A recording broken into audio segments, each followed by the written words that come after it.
Hey, good morning.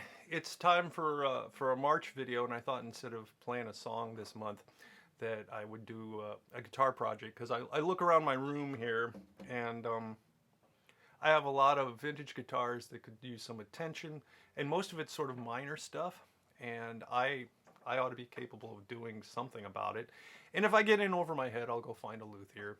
Um, and turn it over to them, turn it over to a trained professional. But the first thing I thought I'd tackle was my Maccaferri Islander guitar, and which is this funky old plastic guitar from the 50s that has a really nice sound. You can find it in my videos. If you look around, you'll see. I think you could probably search on Maccaferri and John Pratt, and you'll catch the videos. Um, which is neither here nor there. I'm doing a project, and the project I'm working on is the sag in the belly here, the bridge. When you have the strings on here, I've already taken the strings off, and you have this trapeze, and there's going to be a break angle, which is this angle back here that the string makes as it comes across this bridge. And you can well imagine as you tension it up, it begins to push down on the bridge. Now, on the archtop version of this, I think they're G40s, they have an arch across here, and that arch gives you something structural to press against the sides, and gives you enough rigidity to handle that downward force.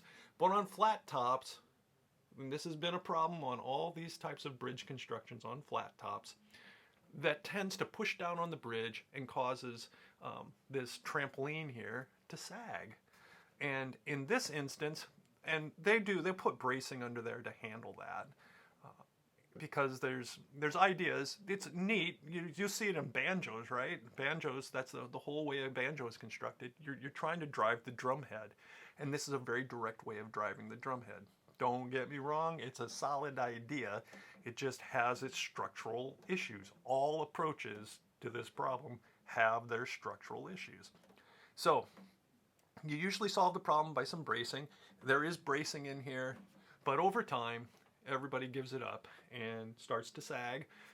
If you go straight into the top and you pull, you have the problem that I talked about on my 1897 Washburn, where it bellies up. You can belly down, you can belly up. Bellies. What are you going to do about them? So I'm going to try and brace this in another way that is familiar to the violinists out there, and I think other stringed instruments, the arch stringed instruments in the violin family, they all use a thing called a sound post, which connects the top to the back, top, and you use a dowel. And I'm going to try and put a dowel between the top and the bottom of this thing, and see if I can sort of jack things up. Now I'm going to struggle to figure out how long to make that dowel, and I'm thinking I'm just going to take some calipers, measure this outside dimension, and the first thing I'm going to do is cut a dowel of that length, because I think the top was intended to be just flat, and so that's what I'm going to aim for. I'm going to look for some shim material, so because I'm going to use a small diameter dowel, and because I'd like it to be light. I'd like it to go along for the ride as things vibrate, and but have that structural rigidity in the axial direction. So I'm going to use a thin wood dowel, and I'm going to cut it to that length, and I'm going to wedge it in there.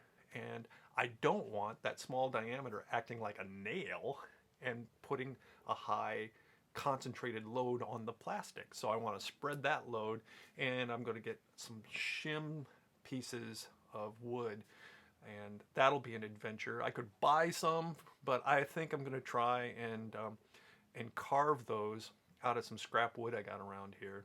We'll see how successful I am at that. I am not the most skilled woodworker, but a man's got to try.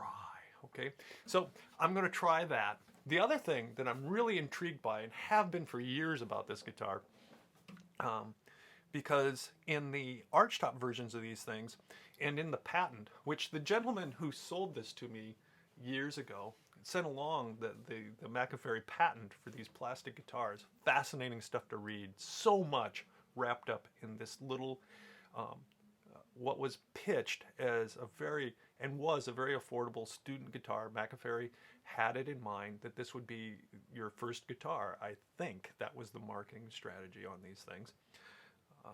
I don't know. I haven't looked at the original marketing material. I make a lot of this up, okay, based on just random bits from the internet. Sorry about that. So I have seen inside here that he had a way of adjusting the neck on those things. And if you look inside here, you can see that shiny bit way down there in the sound hole, and there's a screw there. And I think what that screw adjusts is the tilt of the neck. So that's a way of doing a neck adjustment without having to detach this thing and all the rigmarole that's involved in that. Lots of skilled work for a luthier. This is just a screw that a klutz like me could turn and maybe make a neck adjustment. And I think this may need a neck adjustment, but the first thing I'm going to do is try and raise the belly a little bit. It's already popped back now that I've got the weight, the downward force off of it. So I don't think it's going to take much. It just needs a little extra something there holding it up. And that's what I'm going to try and do this month.